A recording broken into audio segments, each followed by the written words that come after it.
दोस्तों, क्या आप भी अपनी जिंदगी अपने हिसाब से जीते हैं, या आप भी एक कठपुतली की तरह हैं जो दूसरों के इशारों पर नाचते रहते हैं? बात भले ही आपको कड़वी लगे, लेकिन यह सच है। हम कैसे जिएंगे यह हम निर्धारित नहीं करते, बल्कि हमारा जीवन तो दूसरों पर निर्भर होता है। आपने देखा होगा कि आप खुद भी दूसरों की नजर में अच्छा बनने के लिए, दूसरों पर प्रभाव डालने के लिए कुछ न कुछ ऐसा कार्य जरूर करते होंगे जिससे वे लोग खुश हो जाएं, जिससे उन लोगों को आपका वह काम पसंद आए, जिससे आप उनकी नजरों में ऊंचे उठ सके और सामने वाला आपकी तारीफ करे। वह यह कहे कि आप जैसा व्यक्ति उसने आज तक नहीं देखा। तुम महान हो, तुम बहुत अच्छे हो। लेकिन वास्तविकता तो यही है कि आप चाहे अच्छा काम करें या बुरा काम, वो सभी कार्य दूसरों के लिए ही होते हैं, क्योंकि हम में से अधिकांश लोग अपने कार्यों को दूसरों को दिखाने में लगे रहते हैं। तो मेरा आपसे एक प्रश्न है, आपने अपने लिए जीवन कब जिया था?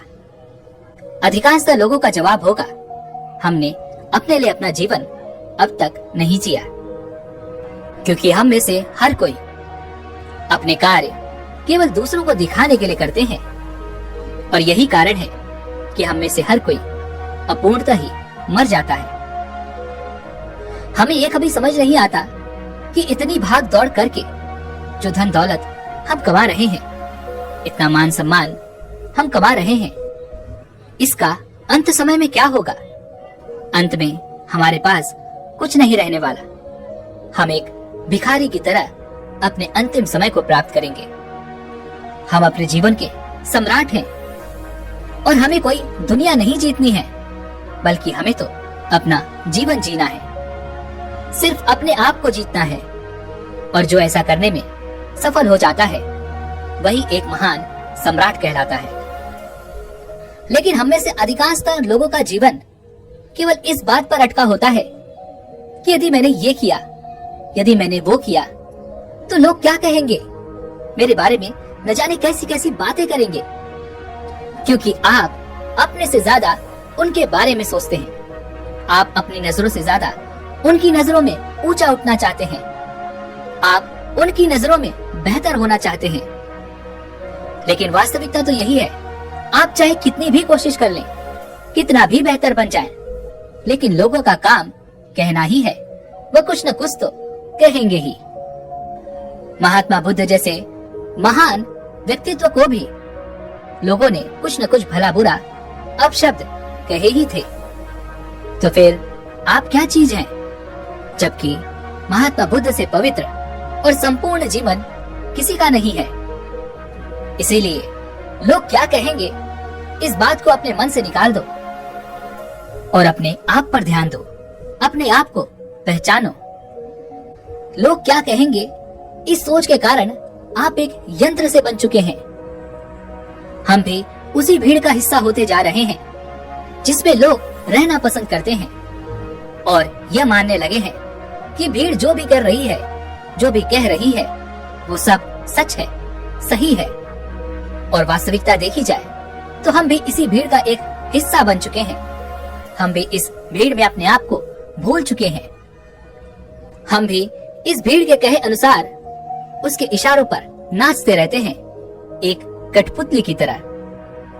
यह भीड़ जैसा कहती है, हम वैसा करते चले जाते हैं। यह भीड़ हमसे जो करवाना चाहती है, हम वैसा करते चले जाते हैं। इस भीड़ के हाथों हमने अपना पूरा जीवन सौंप दिया है, और हम इस भीड़ के पीछे भागते चले जा रहे हैं। ऐसे केवल कुछ ही लोग होंगे जो वास्तविक तौर पर अपना जीवन स्वयं जी रहे हैं, और वह लोगों को जीवन की सही राह भी दिखाते हैं, लोगों को जीना भी सिखाते हैं। और यही लोग उस भीड़ को पागल नजर आते हैं। इसे और साफ और स्पष्ट तौर पर समझाने के लिए आज की जो कहानी मैं आपको सुनाने जा रहा हूँ, इस कहानी के माध्यम से आप यह सीख सकेंगे कि आधी अधूरी जिंदगी जीकर हमें कोई लाभ नहीं। बहुत समय पहले की बात है, किसी नगरी में एक सम्राट था। उस सम्राट के घर एक पुत्र का जन्म हुआ। वह उस सम्राट का इकलौता पुत्र था और वह तो अभी नवजात शिशु था। लेकिन दूसरी तरफ सम्राट ने उसके पूरे जीवन की रूपरेखा खींच दी थी। वह क्या होगा, कैसे बनेगा, वह अपने जीवन में क्या करेगा, उसे किस तरह से एक भावी सम्राट बनना होगा। इस तरह की कई सारी बातें सम्राट ने पहले से ही सोच रखी थी।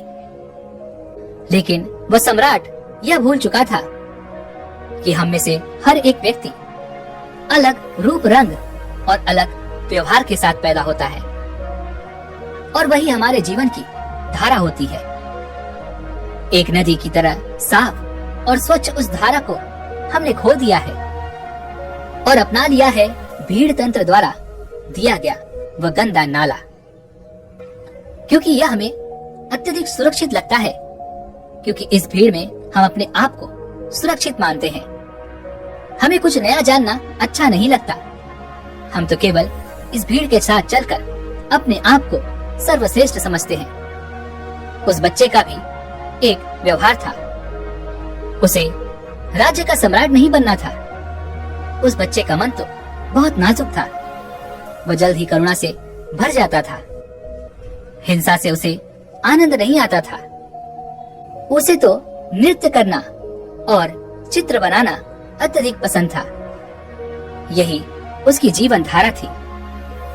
यदि वह उस पर चलता तो संपूर्णता को प्राप्त करता। लेकिन उसके पिता को यह सब बिल्कुल पसंद नहीं था, जिस कारण वह सम्राट अपने बच्चे से नाराज रहने लगा। उसने हर वह जतन कर दिया जिससे उसका बच्चा सम्राट बनने के लिए आगे बढ़ सके, उसमें सम्राट के सर्वश्रेष्ठ गुण आ सके। लेकिन उस बच्चे को कोई फर्क नहीं पड़ रहा था। ऐसे ही धीरे धीरे समय बीतता गया और समय के साथ साथ अब वह युवराज बड़ा होने लगा था। लेकिन आपने अपने आसपास यह तो जरूर देखा होगा कि बच्चे तो अपने में ही मग्न रहते हैं। उनके आसपास इस दुनिया में क्या हो रहा है उन्हें उस चीज से कोई मतलब नहीं होता। वह तो बस अपने खेल में मग्न रहते हैं। वह तो बस अपने आप में मग्न रहते हैं।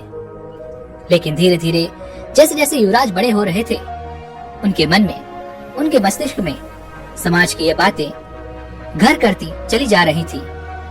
अब वह बाहर के बारे में सोचने लगे थे। लेकिन अब भी उनका व्यवहार पहले जैसा ही था और यह बात उस सम्राट को बिल्कुल पसंद नहीं थी। और इसी वजह से वह सम्राट अपने पुत्र को ताने मारता, अपशब्द कहता। वह कभी कभी इतना क्रोधित हो जाता कि अपने पुत्र से कहता, तुम्हारे जैसा पुत्र होने से तो अच्छा था कि मेरा कोई पुत्र ही नहीं होता। क्या तुम जानते हो, जब लोग ये सुनते हैं कि तुम्हारा पुत्र नृत्य करना पसंद करता है, चित्र बनाना पसंद करता है, तो लोग मुझ पर कितना हंसते हैं। मुझ पर क्या बीतती है क्या तुम जानते हो? वह मेरे बारे में कैसी कैसी बातें करते हैं और यह सब तुम्हारी वजह से है। उस पुत्र को अपने पिता की यह बात लग गई। उसके बाद उसने निश्चय किया कि वह अपने पिता की बातों का पालन करेगा। वह अपने पिता की आज्ञा का पालन करेगा। उसके पिता जैसा उसे बनाना चाहते हैं वह वैसा बनकर रहेगा। एक बार जब उसके पिता खुश हो जाएंगे तो वह वापस अपने साधारण जीवन को जीने लगेगा। उसने अथक प्रयास किए, निरंतर अभ्यास किया और आखिरकार वह एक ऐसा योद्धा बन गया जिसे हराना नामुमकिन था। उसने कई ऐसी लड़ाइयां लड़ी जिन्हें जीतना नामुमकिन था, लेकिन वह अपने पराक्रम के दम पर विजयी हुआ। और जब भी वह विजयी होकर वापस अपने महल लौटता तो उसे यही लगता कि अब तो उसके पिता उससे अत्यधिक प्रसन्न हो जाएंगे। लेकिन हर बार जब वह विजयी होकर घर लौटता तो उसके पिता उससे केवल एक ही बात कहते, बेटा तुम्हें तो अभी और सीखना है। अभी तुम पूर्ण रूप से एक योद्धा नहीं बने हो।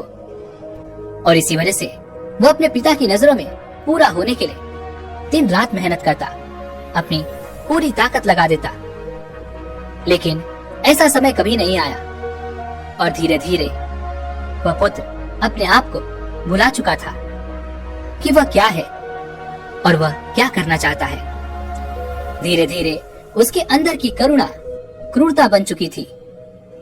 दोस्तों, हमारे साथ भी हमारे जीवन में कुछ ऐसा ही होता है। लोगों की परवाह करते करते, जिम्मेदारियां निभाते निभाते हम अपने आप को ही भूल जाते हैं और एक ऐसी जिंदगी को अपना लेते हैं जो हमारी है ही नहीं। लेकिन सबसे खुशकिस्मत तो वो लोग होते हैं जो सही मायने में अपना जीवन जीते हैं। वह वही करते हैं जो वो करना चाहते हैं।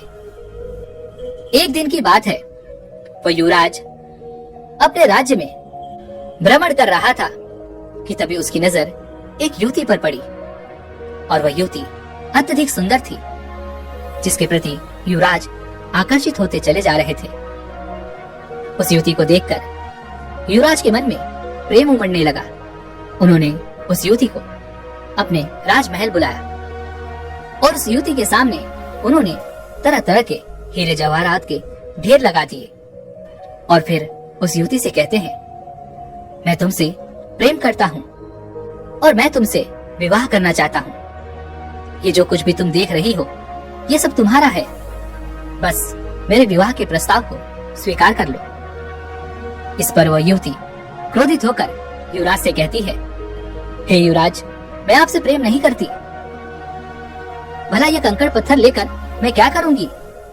यदि तुम सच में मुझसे प्रेम करते हो तो मुझे तुम्हारी सबसे प्रिय चीज चाहिए। क्या तुम मुझे दे सकोगे? इस पर वह युवराज कहता है, सुंदरी, जो कुछ तुम चाहो वो मैं तुम्हें देने के लिए तैयार हूँ। इस पर वह युवती कहती है, हे युवराज, मुझे आपका ये राजमहल, ये राजपाट, ये शान शौकत नहीं चाहिए। मैं तो एक साधारण सी युवती हूँ और मैं आपसे भी यही चाहती हूँ। क्या आप मेरे साथ एक साधारण युवक बनकर जीवन व्यतीत कर पाएंगे? क्या मेरे साथ एक साधारण युवक बनकर चल सकेंगे? अपना यह राजपाट, ये शान शौकत क्या आप छोड़ सकेंगे?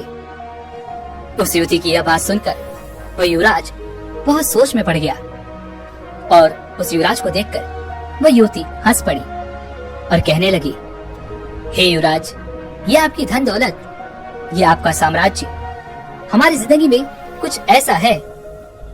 धन दौलत, मान सम्मान, पद प्रतिष्ठा ही प्रेम की कसौटी बन जाता है। आपने तो देखा ही होगा, जिसके पास जितनी ज्यादा धन दौलत होती है, मान सम्मान होता है, पद प्रतिष्ठाएं होती हैं, लोग उसे ही अधिक प्रेम करते हैं, उसकी अधिक फिक्र करते हैं, हमेशा उसके साथ खड़े रहते हैं, उसका सम्मान करते हैं। लेकिन यह सब सच नहीं होता। वास्तविक तौर पर तो वे लोग उस धन दौलत के अधीन होते हैं, उस धन दौलत का सम्मान कर रहे होते हैं, उस राजपाट का, उस पद प्रतिष्ठा का, उस मान सम्मान का आदर कर रहे होते हैं। वे लोग उसकी वाहवाही कर रहे होते हैं, उसी की प्रशंसा कर रहे होते हैं, जो कि एक दिखावा है, जो कि एक झूठ है। और इन सभी झूठों के पीछे हम अपना पूरा जीवन यूं ही व्यतीत कर देते हैं। हम सब इनके पीछे भागते रहते हैं, फिर चाहे वो कोई गरीब हो या फिर कोई अमीर। लेकिन आखिरी सांस तक ना तो कोई गरीब से प्रेम करना चाहता है और ना ही उसकी कोई फिक्र करता है। लेकिन यदि आप किसी को धन दौलत, मान सम्मान, पद प्रतिष्ठा दिखाएंगे तो वो अवश्य ही आपकी झूठी तारीफ करेगा और वह आपका झूठा सम्मान भी करने के लिए तैयार रहेगा। वो आपसे केवल इसलिए जुड़ा रहेगा क्योंकि उसे वे सारी चीजें पसंद है, ना कि आप। उस युवती की ये सारी बातें सुनकर युवराज एक बार फिर से कुछ देर के लिए सोच विचार करने लगते हैं और कुछ देर बाद वह उस युवती से कहते हैं, मैं तुम्हारे साथ चलने के लिए तैयार हूँ। जैसा तुम चाहती हो, मैं एक साधारण जीवन जीने के लिए तैयार हूँ। बस मैं अपने माता पिता को इसकी सूचना देना चाहता हूँ, अपने माता पिता से आज्ञा लेना चाहता हूँ। जैसे ही सम्राट को यह पता चला कि युवराज यह राज्य छोड़कर जा रहे हैं, और वह भी एक साधारण सी लड़की के लिए। उसने तुरंत ही अपने सैनिकों को आदेश दिया कि उस लड़की और युवराज को बंदी बनाकर राज दरबार में पेश किया जाए। सैनिकों ने बिल्कुल ऐसा ही किया। उन्होंने उस लड़की और युवराज को बंदी बनाकर राज दरबार में पेश किया। उधर दूसरी तरफ उस सम्राट ने उस लड़की को जासूसी के आरोप में मृत्यु दंड दे दिया। वह राजा यह भूल चुका था कि जब हमारे हाथों में शक्ति होती है, हमारे हाथों में ताकत होती है, तो हम न्याय और अन्याय के बीच का फर्क भूल जाते हैं। हमें तो केवल बस यही लगता है कि हम जो कुछ कर रहे हैं वही सही है। हम अपने आप को सर्वशक्तिमान समझने लगते हैं। इस मृत्यु दंड के बारे में सुनने के बाद वह लड़की राजा से कहती है, हे राजन, इसमें मेरा क्या दोष है? इसमें मैंने क्या किया है? आपके ही पुत्र युवराज ने मुझे यहाँ पर आने का अनुग्रह किया था और मैं उनकी ही विनती पर यहाँ आई थी। इसलिए मुझे मृत्यु दंड देने का आपको कोई अधिकार नहीं है। उधर दूसरी तरफ युवराज भी अपने पिता को समझाने का हर मुमकिन प्रयास करते हैं, लेकिन उसके पिता मानने को तैयार नहीं थे। उसने अपने पिता से कहा, पिताजी, यदि आप इस लड़की को छोड़ देंगे तो आप जैसा कहेंगे मैं वैसा ही करूंगा। यह बात सुनकर वह सम्राट अत्यधिक प्रसन्न हुआ और उस सम्राट ने उस लड़की को जाने दिया। उसके बाद उस सम्राट ने अपने राजकुमार का विवाह राजकुमारी के साथ किया। वह राजकुमारी बहुत ही महत्वाकांक्षी थी। वह जल्द से जल्द महारानी बनना चाहती थी और इसके लिए उनके पिता का मरना जरूरी था, अर्थात युवराज के पिता का मृत्यु को प्राप्त करना आवश्यक था। और ऐसी स्थिति में जब पति पत्नी के प्रेम के बीच में महत्वाकांक्षाएं उत्पन्न हो जाए और प्रेम की जगह ले ले, तब उनके जीवन में केवल दुख ही दुख होता है। और यदि हम आज के समय की बात करें तो आज के समय पर पति और पत्नी दोनों ही महत्वाकांक्षी होते हैं, जिस कारण उनके जीवन में प्रेम के लिए कोई जगह नहीं बचती। और जिसे वह प्रेम समझते हैं वह तो वास्तविक तौर पर उनका लालच होता है, उनका स्वार्थ होता है। आगे वह राजकुमारी राजकुमार से कहती है कि अब आपके पिता बूढ़े हो चुके हैं, अब आपको ही इस राज्यभार को संभालना चाहिए। अब वह इतने बूढ़े हो चुके हैं कि उनसे ये राजपाट नहीं संभलता, वह उसे ठीक से नहीं चला पा रहे हैं और वह अब उसके काबिल भी नहीं है। और बुढ़ापे में अक्सर ऐसा ही होता है, हम किसी भी कार्य को ठीक ढंग से नहीं कर पाते, हमारे लिए हर कार्य बोझ बन जाता है। राजकुमारी की यह बात सुनकर राजकुमार भी राजकुमारी की बातों से सहमत हो जाता है। राजकुमार को तो यह पता ही नहीं था कि मन ही मन वह अपने पिता से नाराज है और मन ही मन वह अपने पिता के खिलाफ क्रोध को पाल रहा है। वह तुरंत ही अपने पिता के पास गया। उसने सम्राट से कहा, पिताजी, अब आप बूढ़े हो चुके हो और आपको अब आराम करना चाहिए। आप मुझे सम्राट घोषित कर दो, अब से मैं इस राज्यभार को संभालूंगा। इस पर वह सम्राट युवराज से कहता है, बेटा, तुम अभी इस काबिल नहीं हुए हो कि मैं तुम्हें यह पूरा राज्यभार सौंप दूं। तुम जिस दिन इसके काबिल हो जाओगे, मैं तुम्हें स्वयं ही इस राज्य का सम्राट घोषित कर दूंगा। ऐसे ही काफी समय बीत चुका था। धीरे धीरे उस राज्य में सब कुछ बदलता जा रहा था और इधर राजकुमार मन ही मन अपने पिता के खिलाफ षड्यंत्र कर रहा था। उसके मन में जो क्रोध पल रहा था वह अब एक चिंगारी से आग का रूप ले चुका था। वह मन ही मन अपने पिता का दुश्मन बन चुका था। इधर राजकुमारी ने राजकुमार के पिता को रास्ते से हटाने का एक उपाय बनाया। उस समय पड़ोसी राज्य के राजा ने इस राज्य पर आक्रमण किया था और इसी युद्ध के दौरान वह राजकुमारी चाहती थी कि सम्राट मृत्यु को प्राप्त हो जाए। इस युद्ध के दौरान राजकुमारी ने कुछ ऐसा उपाय किया था कि जब वह अकेले पड़ जाएं, तो पीछे से उस पर वार किया जाए। लेकिन युद्ध के दौरान ठीक इसका उल्टा हो गया। सम्राट की जगह पर वो युवराज दुश्मनों के बीच फंस गया था। और जब सम्राट ने ये देखा तो वो अपने पुत्र को बचाने के लिए घोड़े पर सवार वो पुत्र की ओर आगे बढ़े। इस दौरान युवराज ने सोचा, यही सबसे सही मौका है, मैं अपने पिता के पीछे वार कर देता हूँ और पूरा राज्य फिर मेरा होगा। जैसे ही युवराज ये सोच रहा था, तभी पीछे से एक दुश्मन ने युवराज पर वार किया, लेकिन तभी सम्राट ने उस वार को अपनी छाती पर ले लिया। वह तलवार सम्राट के सीने को चीरती हुई आर पार हो गई और सम्राट जमीन पर गिर गया। यह देखकर युवराज के हाथों से तलवार छूट गई। उसने तुरंत ही अपने पिता को अपने घोड़े पर उठाया और वहां से निकल गया। रास्ते में सम्राट ने अपने बेटे से कहा, बेटा, अब तुम काबिल हो चुके हो और मैं तुम्हें इस राज्य का सम्राट घोषित करता हूँ। जाओ और अपने राज्य को बचा लो। इस राज्य को तुम्हारी जरूरत है। तुम जैसे वीर योद्धा पर मुझे गर्व है। इतना कहकर वो सम्राट वीर गति को प्राप्त हो गया। अपने पिता के मुख से ये सारी बातें सुनकर राजकुमार का मन पिघल गया। उसके मन में जो क्रोध था वो पूरी तरह से करुणा में बदल गया। तब उसे एहसास हुआ कि वो अपने पिता से प्रेम करता है, नफरत नहीं। उसे आत्मग्लानि होने लगी। वह तुरंत ही वापस युद्ध भूमि पर लौटा और अपने पिता की याद में उसने इस युद्ध को तो जीत लिया, लेकिन अपने आप से हार गया। वापस महल लौटकर राजकुमार ने राजकुमारी को आजीवन कारावास का दंड दे दिया। दोस्तों, हमारे जीवन में भी कुछ ऐसा ही होता है।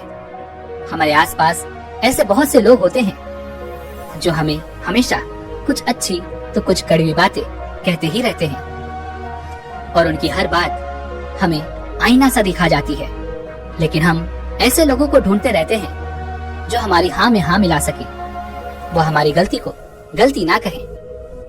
और ऐसे लोग हमें बहका सकते हैं क्योंकि हम पहले से ही बहकने के लिए तैयार बैठे हैं। जो भी कुछ हम कह रहे हैं, जो भी कुछ हम कर रहे हैं, वो सब सही है।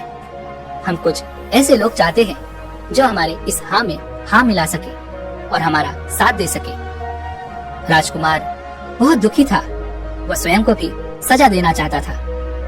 वह इस राज्य का सम्राट बनकर अब खुश नहीं था, ना ही उसके मन में कोई इच्छा रह गई थी। एक दिन वह अपने राज्य का भ्रमण कर रहा था कि तभी रास्ते में उसने एक व्यक्ति को देखा जो रास्ते में नाच रहा था, गा रहा था और उसने एक चोगा पहन रखा था। ये देखकर युवराज उस व्यक्ति के पास गया और उस व्यक्ति से कहने लगा, आप कौन हैं? इस पर वह व्यक्ति कहता है, मैं कौन हूँ? यही तो मैं जानना चाहता हूँ। मुझे नहीं पता कि मैं कौन हूँ। क्या मैं तुम्हें जानता हूँ? तुम कौन हो? इस पर वह युवराज कहता है, मैं इस राज्य का सम्राट हूँ। इस पर वह व्यक्ति कहता है, मुझे भी ऐसा ही लगता था कि मैं इस राज्य का सम्राट हूँ, लेकिन बाद में पता चला कि मुझसे बड़ा भिखारी तो और कोई नहीं है। इस पर वह युवराज कहता है, आप समझ नहीं रहे, मैं वास्तविक तौर पर इस राज्य का सम्राट ही हूँ। इस पर वह व्यक्ति कहता है, हाँ हाँ, मैं जानता हूँ कि इस राज्य के सम्राट तुम हो, लेकिन कभी इस राज्य का सम्राट मैं भी था और मैंने ही अपने हाथों तुम्हारे पिता को यह राज्य सौंपा था और तुम्हारे पिता मेरे सेनापति हुआ करते थे और तुम्हें और तुम्हारे पिता को यह तक नहीं पता होगा कि जिस लड़की के लिए तुमने अपना घर बार छोड़ना चाहा था, जिस लड़की को तुम्हारे पिता ने मृत्यु दंड देना चाहा था, वह पुत्री मेरी ही है। यह सुन वह युवराज उस व्यक्ति के चरणों में गिर पड़ा और कहने लगा, मैंने अपने पिता से आपके बारे में बहुत कुछ सुना है। अब आप ही मुझे बताइए कि मैं आगे क्या करूं। मुझे अब इस राज्य में कोई दिलचस्पी नहीं है और ना ही मैं कोई सम्राट बनना चाहता हूँ। इस पर वह व्यक्ति उस सम्राट के हाथों को पकड़ लेता है और उसे एक ऐसी जगह ले जाता है जहाँ पर एक विशाल वृक्ष था। उस वृक्ष की ओर इशारा करते हुए वो सम्राट से कहता है, उस वृक्ष को देखो, इस वृक्ष की तरह सम्राट बनो। इस वृक्ष पर कई तरह के प्राणी वास करते हैं, लेकिन यह वृक्ष कभी उन्हें हटाता नहीं है, बल्कि उनका ख्याल रखता है, उनका ध्यान रखता है, सबकी रक्षा करता है और सबको भोजन भी देता है। और तो और यह वृक्ष हम जैसे पापी इंसानों को भी अपनी छाव में छाया अवश्य देता है। और इतना सब कुछ करने के बाद भी इसे रत्ती भर भी अहंकार नहीं है। यही इस राज्य का असली सम्राट है। लोगों को धोखा देना, लोगों को मारना, युद्ध की नीतियां बनाना, खून बहाना, लोगों की जान लेना, यह सम्राट का असली कार्य नहीं है। जाओ, वापस लौट जाओ अपने महल में और लोगों की सेवा करो, उनकी रक्षा करो, जैसे यह वृक्ष करता है। तब तुम सही मायने में एक असली सम्राट बन पाओगे। केवल लोगों को दिखाने के लिए नहीं, अपने आप को पहचानो, अपनी खुशी को पहचानो, जिसमें तुम्हें खुशी मिलती है वह कार्य करो। हम सब तो भटक चुके हैं और इस काल्पनिक दुनिया में यूं ही भटकते चले जा रहे हैं, जहाँ हर कोई हर किसी को बांधना चाहता है, अपने कब्जे में रखना चाहता है, अपने नीचे रखना चाहता है। जब तुम ध्यान से अपने आप को देखोगे, अपने आप को समझोगे, तब तुम्हें यह एहसास होगा कि हमारे विचार हमारे है ही नहीं, हमारी सोच हमारी है ही नहीं। हम जिस धर्म में पैदा होते हैं, हम तो उस धर्म के बन जाते हैं। क्या तुमने कभी यह सोचा है कि ऐसा क्यों है और ऐसा कौन है जो हमें इस तरह से बना रहा है? वास्तविक तौर पर यदि भीतर से देखा जाए तो हम सब एक ही हैं। एक काल्पनिक समाज में जी रहे हैं और एक काल्पनिक व्यवस्था को लागू कर रहे हैं, जो हमें यह बताती है कि हम किस धर्म के हैं, किस जाति के हैं, और हमें अपने धर्म के लोगों के साथ, अपनी जाति के लोगों के साथ किस तरह से व्यवहार करना चाहिए। लेकिन वास्तविकता तो यही है कि किसी भी ईश्वर ने किसी भी धर्म या किसी भी जाति को नहीं बनाया है। यह तो हमारी बनाई हुई है और हम लोगों को दिखाना चाहते हैं। हम तो दिखावे की जिंदगी जी रहे हैं। इसी कारणवश हमें भीड़ अच्छी लगती है और हम भीड़ में अपने आप को सुरक्षित मानते हैं। जो भीड़ कहती है वह हमें सही लगता है, जैसा भीड़ कहती है हम वैसा करते चले जाते हैं। लेकिन जो व्यक्ति भीड़ की बातों को नकार देता है, जो व्यक्ति भीड़ की हाँ में हाँ नहीं मिलाता, वह अकेला हो जाता है। और जो व्यक्ति स्वयं को जानने निकलता है, उससे भी लोग यही सवाल करते हैं कि तुम किस धर्म के हो, किस जाति से हो। और यदि इस सवाल पर वह व्यक्ति हंसते तो लोग उसे मूर्ख समझते हैं, पागल समझते हैं, क्योंकि भीड़ अपनों को ही अपना समझती है। जो उनसे अलग हो जाते हैं वे तो उनके दुश्मन होते हैं। उस राजकुमार को उस व्यक्ति की सारी बातें अच्छी तरह समझ में आ चुकी थी। उसने उन व्यक्ति को प्रणाम किया और वापस अपने राजमहल लौट आया। और जब वह वापस आया तो उसके मन में करुणा थी, प्रेम था, और उसके मन में जीवन को एक सही ढंग से जीने का एक नया मार्ग था। उसे यह समझ में आ चुका था कि उसे अब क्या करना है और क्यों करना है, वह कौन है। उसे इन सभी सवालों के जवाब मिल चुके थे। पर क्या आप समझ पाए हैं? आप मुझे कमेंट में जरूर बताइएगा। इसी के साथ में उम्मीद है आप सभी को आज की ये वीडियो जरूर पसंद आई होगी। तो लाइक और शेयर करने के साथ चैनल को सब्सक्राइब और घंटी बटन को जरूर दबा दीजिएगा। चलिए मिलते हैं ऐसे एक और वीडियो में, तब तक के लिए अपना ख्याल रखें। धन्यवाद।